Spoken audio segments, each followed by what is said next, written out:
Então vamos lá? Bom, hoje eu vou falar um pouquinho do porquê que se você estiver trabalhando a 100% na programação, você provavelmente está sabotando a sua carreira, tá? E eu vou entrar nos seguintes tópicos. O problema de colocar o sarrafo alto demais, tá? A diferença entre trabalhar duro e trabalhar de forma inteligente, a regra de afiar o machado e, por último, eu vou te explicar quando que você deve entregar esse 100%, tá? Eu estou numa situação parecida, então vamos começar. Quando você começa, por exemplo, a trabalhar num projeto novo, você entra numa empresa nova, você está recém começando na área da programação, ou você é jovem no geral e está começando a trabalhar em qualquer outra área, acontece um grande problema que é o seguinte: você tem uma carga de adrenalina muito forte, tá? Você quer trabalhar, você quer mostrar que você sabe, que você, se você não sabe, você tem vontade de aprender, que você veio para produzir, que você quer porque quer evoluir na carreira, tá? E assim, não vou tirar o mérito, essa parte ela é muito importante, tá? Qualquer parte da sua carreira, essa parte ela é muito importante. Você demonstrar que você gosta do seu trabalho, que você quer evoluir, que você está motivado. Todo mundo gosta de pessoas assim no projeto, né? Não tanto muito como o Golden Retriever, né? Aquela pessoa insuportável, mas é sempre bom trabalhar com pessoas inteligentes que estão motivadas, tá? E o foco é na pessoas inteligentes que estão motivadas. Por quê? Quando você acostuma a fazer o 100%, eles vão esperar o 100% de você sempre. Sempre, tá? Principalmente pelo seguinte motivo. Quando você dá 100%, você vai condicionando o seu cérebro a pensar dessa forma e agir dessa forma.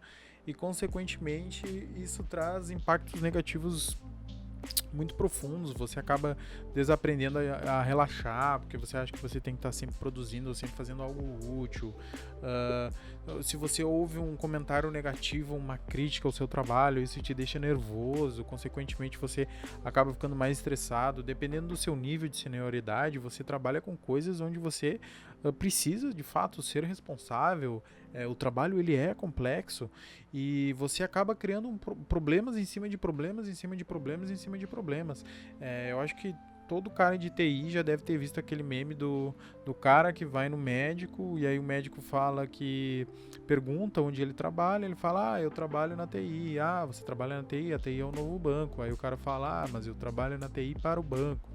Né? E ele tem um problema de refluxo, estresse, azia e o caralho a quatro, porque tudo isso é produzido pelo estresse que é trabalhar nessa área, tá? Por que existe esse estresse? Porque existe falta de pessoas qualificadas. Quando falta pessoas qualificadas e você demonstra qualificação, você vai chamar atenção. Só que essa atenção nem sempre ela é 100% recompensada e você precisa colocar isso dentro da sua cabeça.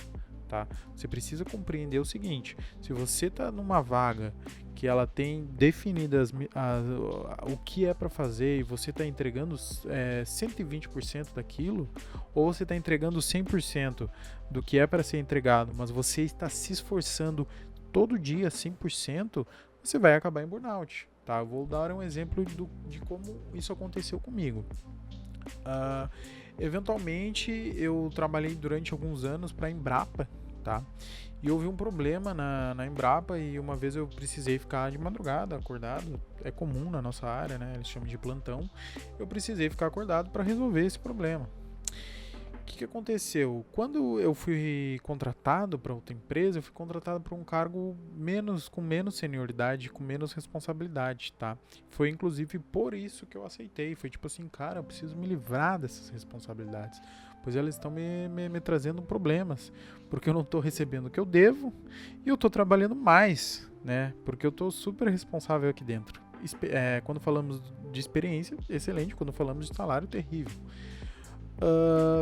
E aí, eventualmente, eu cometi um erro, né? Eu cometi alguma cagada ali, esqueci algumas coisas, mas eu principalmente esqueci alguns commits, tá? Esqueci alguns commits de algo que era estritamente e iria subir no outro dia. O que aconteceu? Meu sênior teve que procurar esses outros commits onde quer que eu tenha deixado eles. Eu deixei eles em alguma branch aí de desenvolvimento, acredito eu, para poder testar, né? Subir para o ambiente de desenvolvimento e testar no ambiente de desenvolvimento, que é aquele ambiente que ele faz uma réplica do ambiente de produção. E ele falou comigo, só que ele falou comigo tão de boa, sabe? Como se ele tivesse acostumado, sabe? Tava faltando uns códigos aqui, não sei o que, e aí tá, eu acabei procurando, fiquei até as 3 horas da manhã e tal, testando e vendo tudo direitinho, só que, cara, ele não passou isso como se fosse uma mijada de um superior ou qualquer coisa assim, sabe? Ele só falou comigo, sabe? É tipo como se ele estivesse conversando e fez um comentário. E, cara, aquilo me trouxe um gatilho tão forte daquele momento em que eu fiquei preso lá na Embrapa, trabalhando até altas horas, e principalmente porque eu tive que arrumar o código errado de outras pessoas que fizeram o que não deveriam, e eu me senti muito culpado com aquilo. E aí o que aconteceu? Eu tava numa época ruim da minha vida, né? Mas aí eu arranjei uma forma de contornar isso, que é trabalhar demais. Se o que eu tô dando agora, essa porcentagem que eu tô dando agora não é suficiente, então eu vou dar mais porcentagem. Só que o que acontece? Você acaba ficando doente, assim. Porque eu ficava na neura assim, cara, eu preciso reavaliar meu código, preciso rever meu código, preciso rever meu código. Aí refaz. E assim, algo que trabalhar na área nos traz, principalmente quando você trabalha em algum lugar onde existia essa questão de, cara, isso aqui estritamente precisa subir sexta-feira. Só um exemplo, né? Sexta-feira é um dia terrível, mas vamos supor que seja assim. Isso é muito ruim, porque produz, né, aquela situação do cara ir no médico, pô, eu tô com azia, tô ficando doente porque eu tava revisitando meu código, eu tava refazendo. E, cara, algo importante que você precisa saber é que o seu código não precisa ser perfeito, ele precisa ser funcional, tá? E ele precisa, pra ser bacana, pra ser um excelente código, pra você falar assim, caralho, esse cara tem uma excelência, esse cara realmente é o state of the art, é o cara conseguir afiar o machado, entendeu? Afiar o machado, o que é, né? A diferença entre trabalhar duro e trabalhar de forma inteligente. Eu vou pegar aqui essa task que tem lá 16 horas para me concluir, e eu vou pegar as 3, 4 horas para estruturar isso tudo no papel ou no qualquer software aí de anotações e nomenclaturas, mapeamento que você quiser, tá? Análise, etc. E aí aqui entra a grande diferença, que é o seguinte: começar mapeando, entendendo como você vai fazer a task, te poupa um tempo fodido, tá?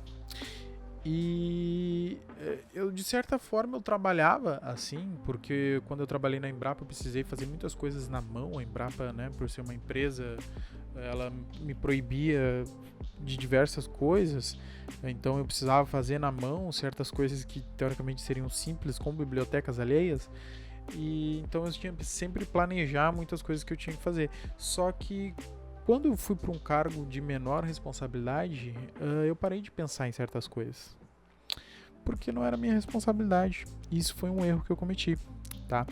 Então, afiar o machado e gastar o tempo entendendo o problema antes de digitar qualquer linha e mapeando realmente esse problema, e claro, tendo um tempo limite para isso, cara, assim, ó, depois que eu comecei principalmente a trabalhar com risco, né, tipo, quais os riscos que existem dentro dessa task? O que não pode quebrar? É basicamente um desenvolvimento orientado a teste, tá? Um TDD ali. A TDD é chato pra caramba, mas você eventualmente, na experiência, na pele, você começa a entender o porquê que ele é importante, tá? E aí eu comecei assim, ó, a fazer um mapeamento mais bonitinho da task. Vou lá, busco tudo, compreender, faço perguntas para quem quer que trabalhou ali, para quem que sabe, principalmente falar com o usuário. Existe toda essa mística do programador que trabalha sozinho, não conversa com ninguém, isso é uma furada do caramba, tá? E aí eu comecei a trabalhar de uma forma mais inteligente, porque quando você compreende o problema e principalmente quando você consegue falar sobre o problema, descrever o problema, você já resolve, cara, sei lá, 70%, 80% do problema, entendeu?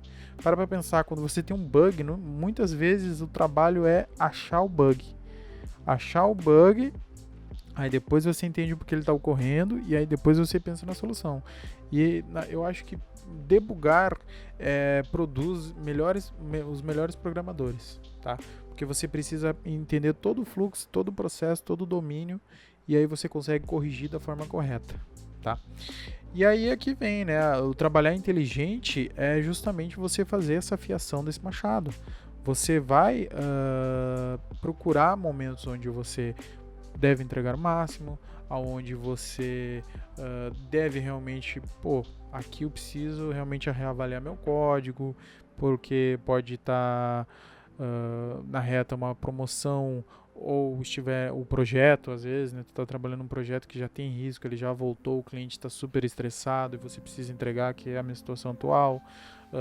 Ou você está trabalhando com uma promoção na linha, né? Você sabe que aquela parte ali que você está trabalhando é muito importante, é um projeto valioso para a empresa e se você sair bem, se você sair direitinho e for bem avaliado, você pode ser promovido. Então, nesses momentos é interessante você ter 100%. Tá. Agora, no dia a dia, é muito importante que você saiba dosar o seu 100%. Tá? Eu vou recomendar aqui um livro chamado Deep Work. Tá?